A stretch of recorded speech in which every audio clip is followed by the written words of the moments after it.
Okay, so let me minimize that. Here we go. So again, we're going to go over lists. The chapter is chapter 7, lists and tuples. Tuples are basically a list you can't change, and that's basically the only difference between the two and how you set it up. So, excuse me.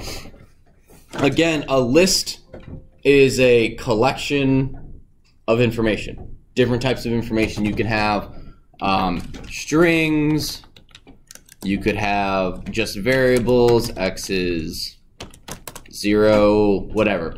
And to make a list, you make a variable.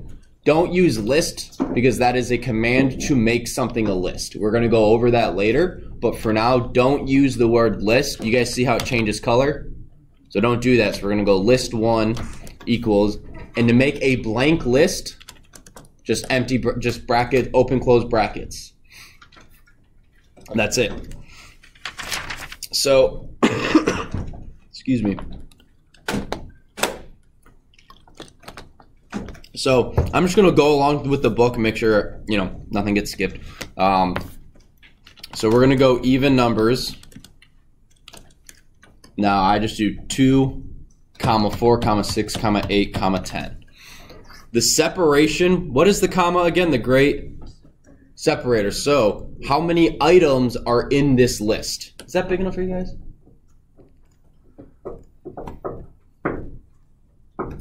$25.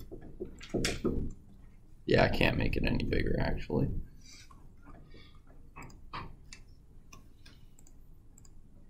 So how many items are in this list? 5. 2, 4, 6, 8, 10. Yep. So, yeah. Questions? Okay. Names is, now we're also going to go Mason, Andrew, and Jack. How many items are in this one? 3. Yep. Now, can I mix these? Do you guys remember with choice, could you mix data types? Yes. Yes. What do you guys, what? Yes, no, maybe so? Yes. Okay. You can, because you can do info and you can have X, oops, Chad, Colton, 123,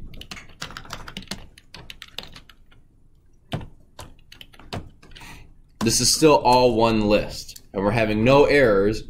It's kind of a random assortment of information in that list, but that's okay. So to print a list, to display the information in a list, you just print. All right, so it prints it with these brackets so you know that it's a list. So that's important. How do we print the stuff individually inside of the list? We will get there in just a minute.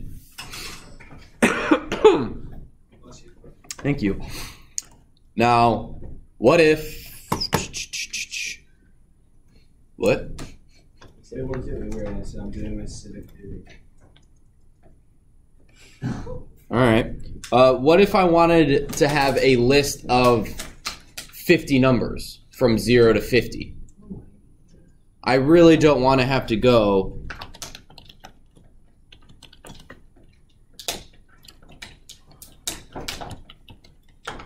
oh, this sucks, right? So remember when we had list, it changed color? What we're going to do is we're going to go numbers is list, and this is a command to make a list of something. Now you can basically make a list of anything that you can go through in a for loop. So we're going to go list, what for x in what? If we wanted to go through something 50 times, what is the command? For x in range 50. That's going to get us, yes, it needs to be 51. So now when we type numbers, boom, I don't gotta worry about it. Yeah, that's nice. Now what if I want a list of every even number from including 0 to 100? Jason? Yeah, same setup, and then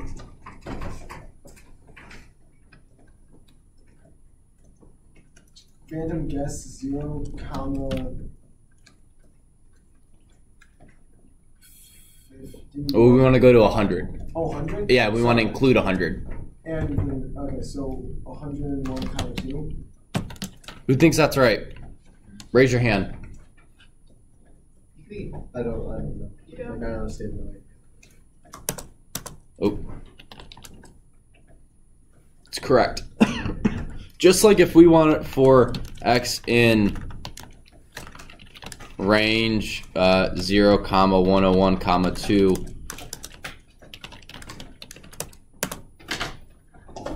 It prints every even number. So you guys can also make a list out of a name, which is less useful. But you can do, so name is, so it's going to be Gabe, list, Gabe, Gabe. So it can separate it and make an own list. Do you typically use list with a name? Not so much. It's more that range ability, because I don't necessarily want to type in 0, 2, 4, 6, 8, 10, 12, 14, 16. I don't like that. So, any questions so far? Yes, no, maybe so. Joanna, what does the list function do?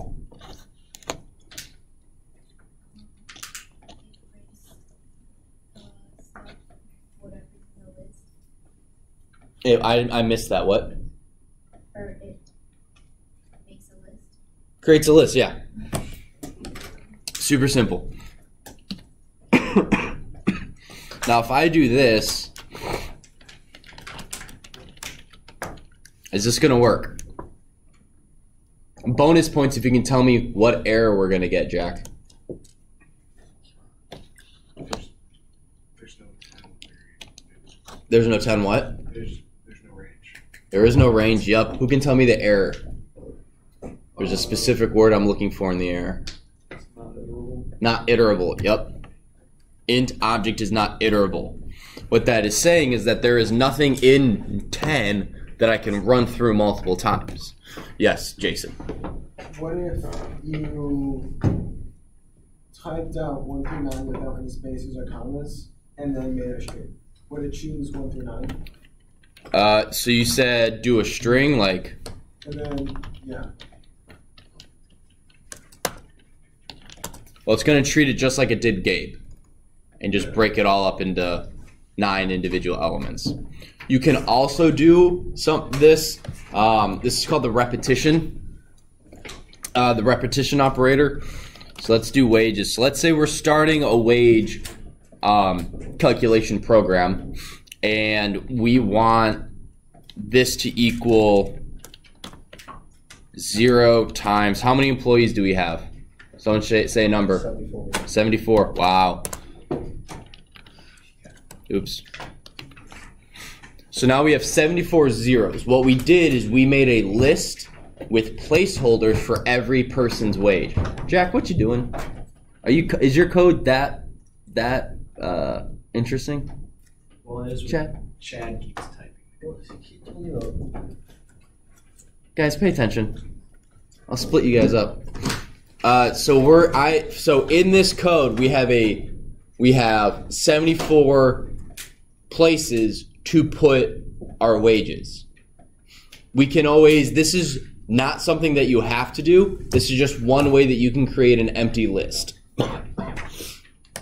You can create a list by having whatever is in here. Whatever is in here will be multiplied this number of times. So if we do wages and we have 1, 2, 3, and we multiply this by 10, what's going to show up? Any idea? 1, 2, 3, 10 times. Yep. So 1, 2, 3, 1, 2, 3, 1, 2, 3. So this is one way you can create an empty list. Any questions? No? Okay.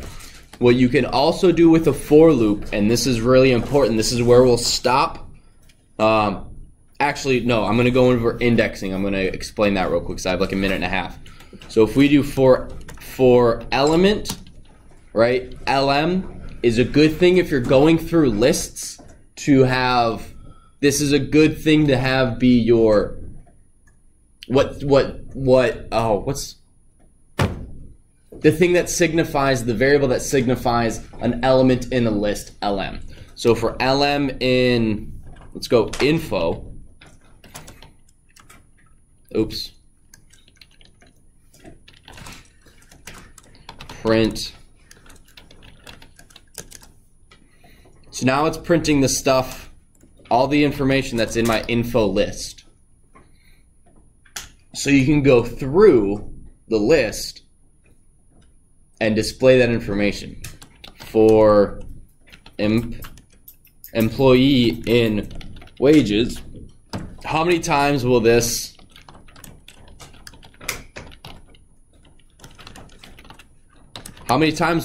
for loop go?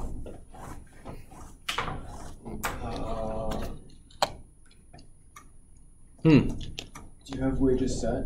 Yep, up here. Oh, okay. Any idea? Shout it out. 30, yep. So you can use that instead of using in range number of employees because you asked the user, you could do it this way. You can create the list and then run through it. So using a for loop to go through a list is very, very, very useful, and you use it all the time. So if you are confused on for loops, okay, so I didn't get to indexing. Indexing is basically the location of an item in a list. We'll get to that tomorrow. No homework. Have a good day, guys.